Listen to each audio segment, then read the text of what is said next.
سورة التين مكية. بسم الله الرحمن الرحيم. والتين والزيتون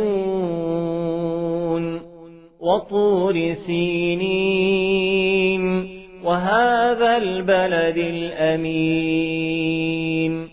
لقد خلقنا الإنسان في أحسن تقويم ثم رددناه أسفل سافلين إلا الذين آمنوا وعملوا الصالحات فلهم أجر غير ممنون.